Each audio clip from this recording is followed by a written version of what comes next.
وَاذْكُرْ فِي الْكِتَابِ ابراہیم، پڑھیے ان کے سامنے قصہ ابراہیم علیہ السلام کا۔ قرآن میں ابراہیم کا قصہ پڑھنے کا ہے۔ بڑے استقلال والے پیغمبر تھے، بڑے مضبوط پیغمبر تھے۔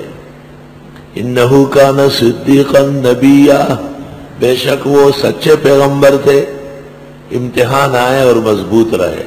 اِذْ قَالَ لِأَبِيهِ، جب فرمایا اپنے والد سے، یا ابتی، اے ابا جان، لِمَ تَعْبُدُ، کیوں عبادت کرتے ہو، ما ایسو کی، لا يسمع، جو سنتے نہیں، ولا يبصر، جو دیکھتے نہیں، ولا يغني عنك شيئا، کام نہیں آ سکتے آپ کو کچھ بھی۔ یا ابتی، اے ابا جان، انی قد جانی من العلم، بے شک میرے پاس آ چکی ہے علم کی بات، ما لم یاتک، جو آپ کے پاس نہیں آئی، فاتبعنی، بس میرا اتباع کرو، اہدک صراطا سویا، رہنمائی کر دوں گا آپ کی سیدھے راستے کی۔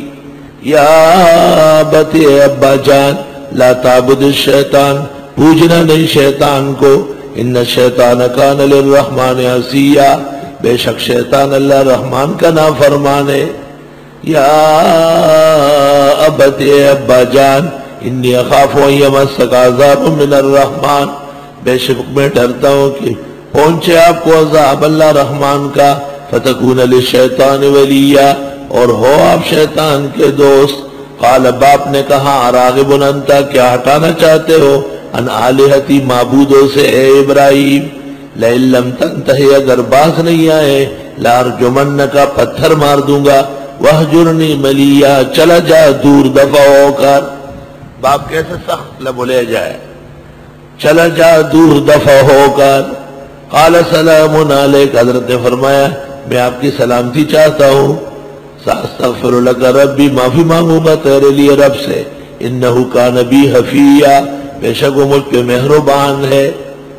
وَأَعْتَزِلُكُمْ وَمَا تَدْعُونَ مِن دُونِ اللَّهِ، اور چھوڑ دیتا ہوں تمہیں اور جن کو تم پکارتے ہو اللہ کے سوا، وَأَدْعُو رَبِّي، اور میں پکاروں گا صرف رب کو، عَسَىٰ أَلَّا أَكُونَ بِدُعَاءِ رَبِّي شَقِيًّا، ہو سکتا ہے کہ میں نہ ہوں اپنے رب کے مانگنے سے محروم، اللہ تعالیٰ کے مانگنے سے میں مایوس نہیں ہوں۔ فَلَمَّا اعْتَزَلَهُمْ، جس وقت حضرت ابراہیم نے چھوڑا ان کو، وَمَا يَعْبُدُونَ، جن کو پوچھتے تھے اللہ کے سوا، قاری صاحب رات کو یہاں اٹک گئے۔ وَهَبْنَا لَهُ إِسْحَاقَ وَيَعْقُوبَ، ہم نے بخش دیا ان کو بیٹا اسحاق، پوتا یعقوب، وَكُلًّا جَعَلْنَا نَبِيًّا، سب کو بنائے پیغمبر، وَوَهَبْنَا لَهُم مِّن رَحْمَتِنَا، ہم نے بخش دیا ان کو اپنی رحمت سے، وَجَعَلْنَا لَهُمْ لِسَانَ صِدْقٍ عَلِيًّا، اور دے دیا ان کو اپنے پاس سے زبان سچائی کی بلند۔ ابراہیم علیہ السلام کی تعریف میں زبانیں چل رہی ہیں۔ ابراہیم علیہ السلام کی تعریف میں امت محمدیہ نماز کے اخیر میں پڑھتی ہے، کما صلیت علی ابراہیم اور کما بارکت علی ابراہیم، یہ ہے مصداق لسان صدق علی۔